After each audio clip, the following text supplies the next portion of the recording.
wrapping up practice 2-minute. I'm sure you heard those guys out there hooting and hollering, but good practices this week. Health-wise, we're sitting about in the same place that we were before, like we discussed the other day. You know, Alex looks fairly well, but cannot guarantee that he will play. Happel will be a no-go for sure. I think I mentioned that before. Aside from that, feel good about Dante Manning. He moved around really well out there. The rest of the guys look good. So, questions? Damon's been able to go back. I'm not even sure if he's last week. Damon David? Yeah. Yes, sir. But with Happel down, do you think that this freshman will get a shot this week? He's a really good player. He's a really good player. He's learned the system. I think he missed such a critical part of camp and then post-camp that he is catching up, and we feel he's caught up now. So you'll see him play. He already was activated on special teams. There's also, you know, we feel like a lot of guys that developed really well. You know, we feel like Brian Addison's developing. We feel like, you know, Triquez, Dante Manning, they have such good battles going that we could also now work those guys at different spots to keep providing depth, you know, as it's been the kind of year it's been, so that we're prepared for anything that comes our way. So those guys are candidates to play that nickel spot in place of Jordan? All those guys are candidates to play. You know, Barone's played it as well. You know, we don't want to tip our hand this early in the week, but we feel really good about, you know, nickel and our dime packages going into the game. Base personnel, of course, is what it is. How's Alex just been handling it mentally, the back and forth? I know, you know, back injuries are kind of finicky and tricky to deal with. How has he just kind of been handling it the last couple of weeks when he seems so close and then he has maybe a setback here or there? Yeah, well, he's frustrated, but he's handled it really well. You know him, he's a competitor. I mean, the guy, you're not going to outwork him, and to be that close and to have a setback, that was really disappointing for him, but he also takes that and turns it into positive energy to work hard to get back. And he's really, really close. We just want to be able to be back and healthy. We don't want him to be out there trying to do something that might hurt him or hurt himself in the process. So he's a stud. Has it been good just to see how many of your rotation guys have stepped up in that position, you know, whether that be Dawson, Ryan, some of these other guys, where you can have the benefit to maybe slow play him and be absolutely sure because you know that you've got that depth there? Yeah, well, I mean, the way we practice and the way we've played games, we've postured ourselves to be able to handle that. Just, you know, don't want to handle much more. We will if it comes our way, but we'd like to, you know, we'd like to have him back. We'd like to get in the groove that we have been when the 5 guys play together. Now, credit to these guys on Saturday. You know, that was mixing and matching, and a lot of it was on the spot. So, but either way, you know, those guys aren't going to flinch. I mean, Coach Miraball's got those guys wired to the point where whatever comes, they're going to handle it. The defense had one of its stronger performances from a pass rush perspective against UCLA. Earlier this season, you talked about wanting to get more knockback. How do you feel the defensive line has progressed for you guys this year? That was, yeah, it was our best game. I think what people don't take into account, they had 91 offensive snaps. You know, and I think we limited their run game to about 2.5 a carry. You know, they were known for rushing for 6 yards a carry, and I know there was a lot of chatter about how, you know, there was a lot of how great they were doing, and so credit to our defense for coming out and from a physical standpoint, taking it to the opponent at the line of scrimmage. The front 7 really did a great job knocking people back, striking with their hands, setting blockers, setting the point, and you know, against a really good team. So it's really good progress. We need to take another step, especially as our young linebackers are fitting into these roles. It's so important for them to have defined gaps to fit, right?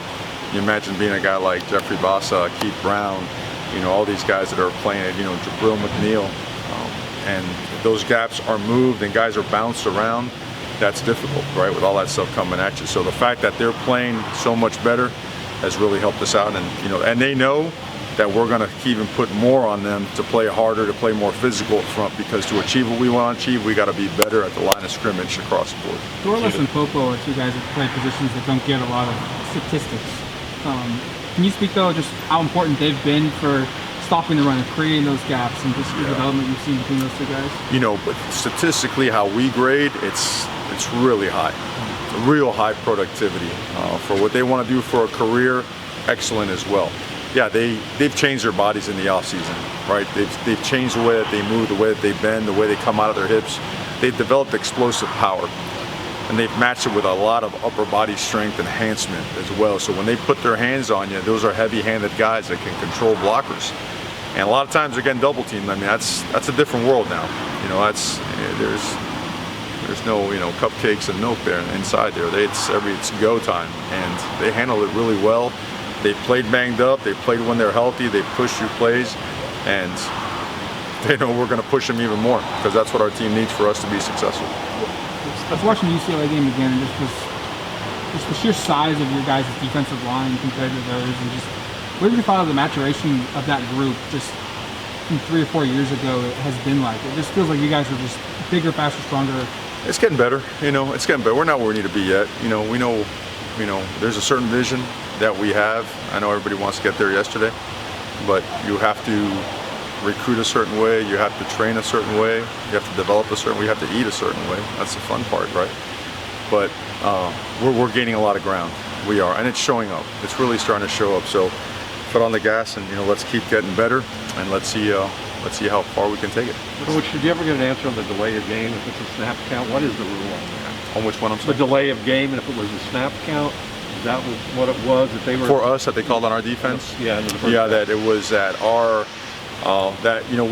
we were moving our people up front, and we have line calls that go with it. And when we made that call, we were accused of trying to get the offense to jump off sides. To this day, I haven't understood that or had gotten a clear explanation on that. So I wish I had better information. As soon as I get it, I'll get that to So you. you can make the calls. It's just they're saying that you were doing it in a way that was. I don't know what to say. I mean, I have a Cuban accent that slips every now and then. Our linebacker has a little bit of an, maybe we just have to just abide by exactly how the officials want us to do that. The issue of disconcerting signals, though, has come up more in college football, not just here. It's been everywhere. Obviously, when the offense, you're just not supposed to do what the offense is doing. So if they're clapping, you call. If they call, you clap. I get it. But it's still college football, so instilling to young guys to be aware of that. What is that coaching process like when this has become a bigger issue the last 2-3 years? It's just go right by the book, get the rule book, sit down, show them examples, tell them what you can do, what you can't do, and expect nothing but that. I mean, at the end of the day, we do play a game, and it's physical and it's intense, but there are rules, and to be successful, you have to play by the rules, and we're always going to do our best to make sure that we follow them. What's the progression been like behind Anthony at quarterback with Ty and Jay and Robbie? And has there been any separation between any of those three to be the two? Ty has been a little bit ahead of Jay, but Jay's right there as well because Jay's a really good player, but it's been mostly those two guys. Robbie is developing, but he is behind those guys. Where's the progression been, though? Anything in particular that stands out? Just for the three of them? Progression in terms of how they're doing? They're improving or whatnot. They're really good players. They're progressing, and we're playing them as we feel that is the very best thing for our team and gives us the best chance.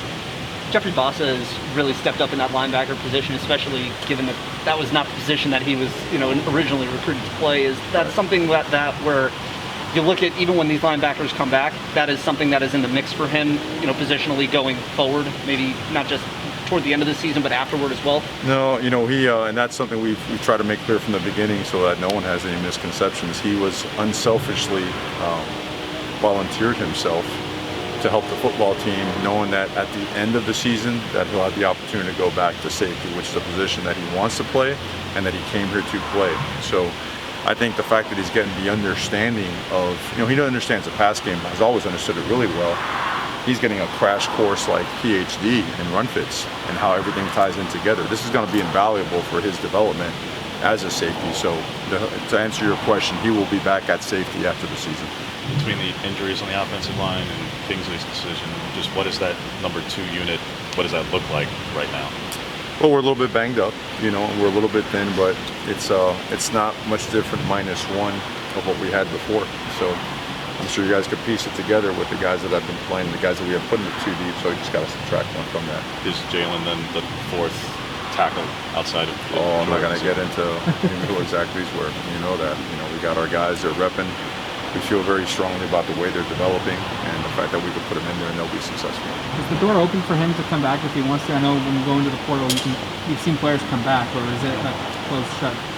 The best way to put that is that, I don't judge.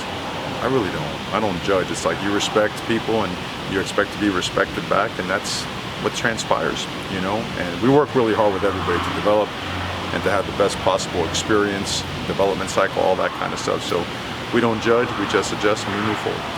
Sound like also is Jaden Maverick back in practice? He is, and actually did a really nice job working more on special teams now, and eventually looking to get him on some of our third down stuff as he relearns the system. You know, he's a really talented guy. You know, he's had a few injuries, you know, since he's been here as well, but again, pretty excited to have him back there. He was working with the scout team predominantly, and then worked with some special teams units the past couple of days. We had talked after the Ohio State game about how you guys prepare for Stony Brook would go a long way in determining if you were a good team or a great team. Now that you guys pass a test like UCLA, is it kind of a similar deal since so much is still ahead of you? I think what's obvious to us, I'm sure, I mean, you really can't deny it. It's like right between the eyes. You know, we're a good football team when we play every single rep like it's the fourth quarter. And to do that, you got to practice every single rep as if it's the fourth quarter. Anything not up to that level, you're saying you're willing to give away a W.